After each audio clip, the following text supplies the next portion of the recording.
மக்கள் மண்டபமே வந்த மல்லர் பல்லரை வென்று மாமல்லபுரம் கண்டு மல்லர் பல்லரை வென்று மாமல்லபுரம் கண்டு மதுரையும் கொண்ட தொண்டை மண்டலமே மதுரையும் கொண்ட தொண்டை மண்டலமே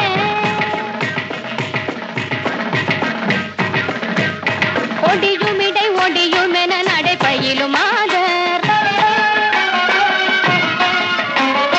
ஒடியுமிடை ஒடியுமென நடைபயிலும் மாதர் கொடியில் இது புதுமையென கவி புனை